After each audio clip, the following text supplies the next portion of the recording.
할렐루야. 주님은 오늘도 살아계셔서 우리 삶 가운데 역사하시고 우리가 말씀과 성령의 동행함과 함께 움직일 때 우리 삶은 점점 앞으로 전진합니다.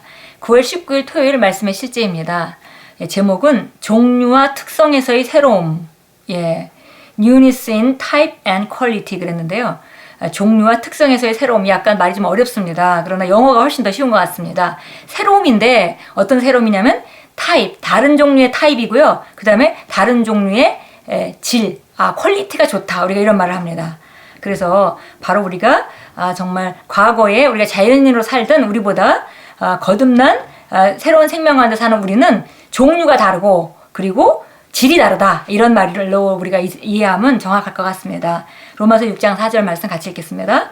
그러므로 우리가 그의 죽으심과 합하여 침례를 받음으로 그와 함께 장사되었나니 이는 아버지의 영광으로 말미암아 그리스도를 죽은 자 가운데서 살리신 같이 우리로 또한 새 생명 가운데 행하게 하려 함이라. 하나님께서 우리를 대신하여 예수님을 죽게 하시고 그분을 정말 죽음 가운데서 일으키시고 그 다음에 그분을 하나님의 보좌 우편 권세의 자리에 앉히셨고 바로 우리를 그분과 함께 앉히심으로 말미암아 바로 우리는 정말 이 땅 안에서 정말 예수 믿을 때 그 놀라운 혜택 안으로 들어갑니다. 그래서 그 비밀이 바로 침례에 있죠. 그분의 죽으심과 우리가 동일시되고 그분의 부활하심과 동일시되는 그것이 바로 침례에 있습니다. 그래서 우리가 그분의 죽으심과 합하여 침례를 받음으로 그와 함께 장사되고 그 다음에 아버지의 영광으로 우리가 이제 새 생명 가운데 다시 일어나서 살게 하신 것이 바로 아버지께서 우리를 사랑하셔서 하신 일입니다.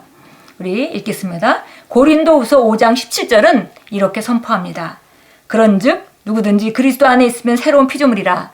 이전 것은 지나갔으니 보라 새 것이 되었도다. 새로운 피조물로 번역된 헬라어는 사실 새로운 종의 존재를 의미합니다. 그것은 단지 시간상 새로운 생명, 말하자면 이제 막 시작된 생명을 일컫는 것이 아닙니다. 그것은 종류와 특성에 있어서 새로움을 의미합니다. 여기 보니까 새로운 피조물이라고 말할 때 그 번역된 그 헬라어는 새로운 종류의 존재, 그러니까 여지까지 우리가 그 종류가 다른, 여지까지 있어보지 않은 새로운 종류를 말하는 것이다 이렇게 말했고요. 그래서 새로운 생명이라고 말할 때 이제 옛날 사람은 죽었고 이제 나는 새로운 사람으로 새롭게 태어났어 이렇게 새로운 생명만을 말하는 것이 아니라 그 타입과 그 질에 있어서 완전히 다른 종류의 생명을 일컫는 것이다 이렇게 말합니다. 그래서 종류와 특성에 있어서 새로움을 의미합니다. 다시 말하면 타입과 우리가 다른 타입, 그 다음에 다른 퀄리티, 완전히 좀 질적으로 다른 그런 종류에 있어서의 새로움 가운데 우리를 거듭나게 하셨습니다.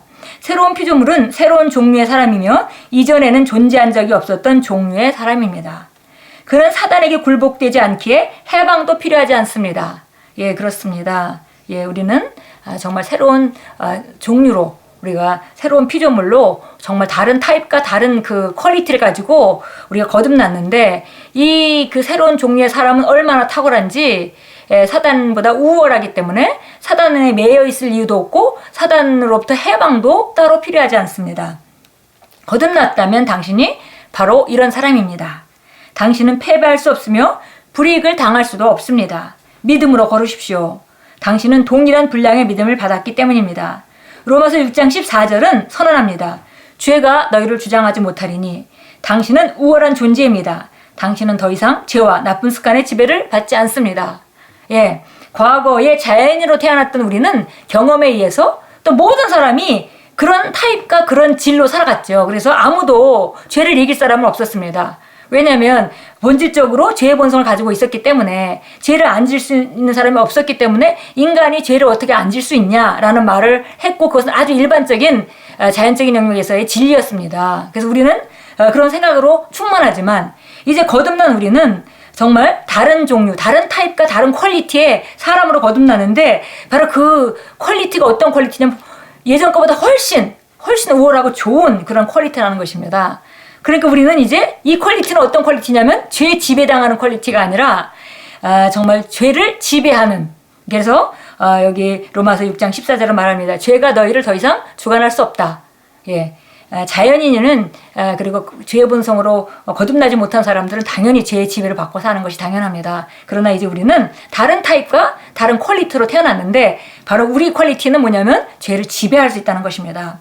예, 그래서 이제 우리는 죄와 나쁜 습관에 따라서 나는 하고 싶지 않은데 어쩔 수 없이 그럴 수밖에 없어라는 말이 더 이상 이제 우리 새로운 타입과 새로운 퀄리티로 거듭난 우리 그리스도인에게는 합당하지 않은 말들입니다. 당신은 단순히 마음을 새롭게 먹었다거나 불행한 인생에서 좋은 인생으로 바뀐 정도가 아닙니다. 그렇습니다. 당신은 하나님의 의와 탁월함과 영광과 다방면에서 지혜를 표현하기 위해 새롭게 태어난 사람입니다.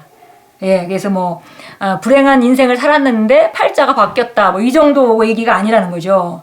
완전 본질적으로, 종류가 다르고, 마치 완전히 우리가 정말 동물들도 여러 종류가 있죠. 강아지들 중에도 여러 가지 종류가 있습니다. 종류가 다르죠. 그와 마찬가지로 우리가 인간임에도 불구하고 정말 우리 거듭난 우리는 완벽하게 다른 종류로 거듭났는데, 정말 이것은 좀 낮은 것이 아니라 완벽하게 본질적으로 다른 타입, 다른 퀄리티로 이미 정말 탁월하게 만들어졌다. 그렇게 성경이 말하고 있는 것이고요. 이것은 바로 하나님의 의와 탁월함과 영광과 다방면에서 지혜를 표현하기 위해 새롭게 태어난 사람입니다. 예, 하나님이 정말 우리를 새롭게 만드실 때에 죄의 본성을 가진 인간을 하나님이 만드신 것이 아니고 처음에 우리가 알다시피 아담이 타락함으로 말미암아 죄가 인류에게 들어왔습니다.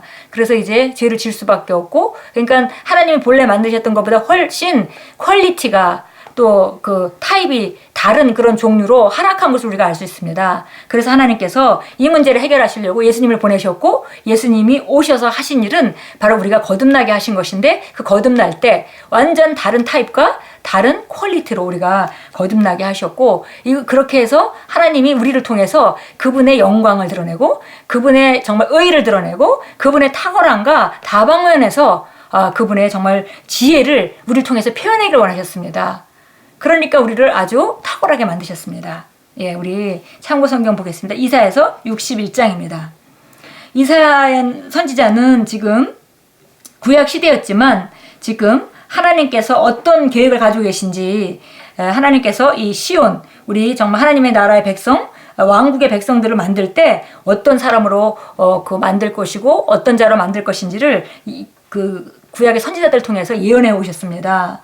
그래서 이거를 갖다가 이렇게 표현했습니다. 1절부터 보겠습니다.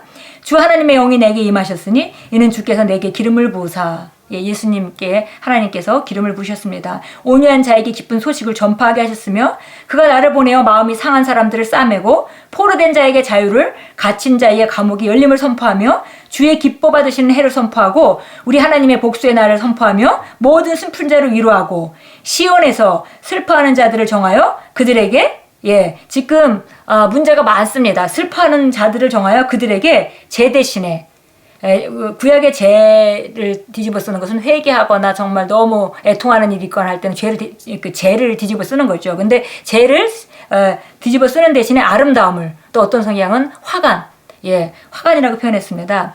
화관은 꽃으로 만든 그 관을 말하죠. 머리에 쓰는 그 관을, 왕관을 말합니다. 화관인데요. 그거는 정말 우리가 결혼식 같이 그런 좋은 날 쓰는 것인데, 바로 정말 애통하고 제 대신 바로 어떤 것이냐면 아름다움을 주셨고요. 슬픔 대신에 기쁨의 기름을, 슬퍼할 수밖에 없는데 그 슬픔 대신에 교체를 해주셨는데 그것은 바로 기쁨의 기름을 주셨고, 그 다음에 무거운 영 대신에 찬양의 의복을 주셔서 그들로 주의 심으신 의의 나무들이라 불리게 하여 주께서 영광을 받으시려는 것이라. 제 대신 화관을 주시고 제 대신 아름다움을 주시고 슬픔 대신 기쁨의 기름을 주셨습니다.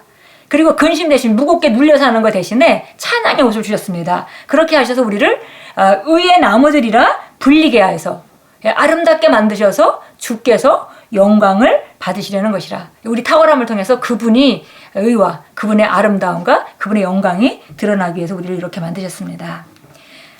고린도후서 5장 17절입니다. 우리 잘 아는 말씀인데요. 또 찾아서 우리가 보도록 합니다. 고린도후서 5장 17절 말씀. 여전히 여기서도 정말 우리를 어떤 자로 만드셨는지 얘기하면서 17절에 그러므로 누구든지 그리스도 안에 있으면 새로운 피조물이라 예전 것은 지나갔으니 보라 모든 것이 새롭게 되었도다. 예, 그래서 우리가 오늘 말씀과 같이 모든 것이 새로워졌다. 예, 그 종류가 다른 종류가 됐고요. 그 다음에 질도 우리 그 본질적으로 내 거듭난 생명의 그 질이 완전히 달라졌습니다. 그리고 이것은 바로 우리를 화해케 하는 직분을 주셨다. 우리를 이렇게 아름답고 탁월하게 하셔서 그런 하나님의 영광을 드러내고 그분들에게도 하나님의 그 덕을 선포하게 하려고 우리를 그렇게 탁월하게 만드셨다고 성경은 말합니다. 우리 함께 고백합니다. 나는 그리스도 예수 안에서 새로운 피조물이기 때문에 주님께 거룩하고 성별되어 있습니다. 나는 신성한 본성에 참여하는 자이며 의와 탁월함과 영광과 지혜와 능력 안에서 그리스도의 생명을 표현하고 나타냅니다. 나는 오늘 의를 통하여 은혜로 다스립니다. 그리스도 예수 안에 있는 생명의 성령의 법이 죄와 사망의 법과 연약하게 하는 그 영향력으로부터 나를 자유케 했기 때문입니다. 할렐루야. 예, 너무 정말 힘이 있는 그런 고백문입니다. 그렇습니다. 우리가 완벽하게 새롭게 되었습니다. 예, 오늘도 우리가 정말 완전히 예전에 내가 조금 더 달라진 것이 아니라 완벽하게 그 종류에 있어서나 아니면 그 질에 있어서나 완벽하게 다른 생명 가운데 내가 살게 됐다는 것을 계속 오늘 하루 종일 인식하시고 정말 하나님께서 우리에게 주신 것은 죄 대신에 아름다움을 주셨고요. 그 다음에 슬픔 대신에 기쁨의 기름을 주셨습니다. 그리고 눌림과 그런 근심 대신에 우리에게 찬양의 옷을 주셨습니다. 그래서 만일 우리가 오늘 혹시 잠깐이라도 순간이라도 정말 애통하는 그런 마음이 생길 기회가 있을 때 얼른 기쁨의 기름이 내 안에 있음을 선포하시고 취하시고 그리고 우리가 약간 눌림이 있으려고 할 때 얼른 우리 새로운 내 생명 가운데 있는 새로운 그 질이 있잖아요. 그죠? 그 새로운 퀄리티가 있죠. 그래서 그런 기능으로 다시 돌아가셔서 정말 찬양으로 옷 입으시고 그리고 정말 그 슬픔과 애곡할 그런 일 대신에 내게 정말 꽃으로 만든 왕관을 씌워주시는 그 주님께 감사하면서 그것을 실제화하시고 그 선택하시고 기쁨과 행복함으로 오늘도 힘차게 행진하십시오. 예수 이름으로 축복합니다.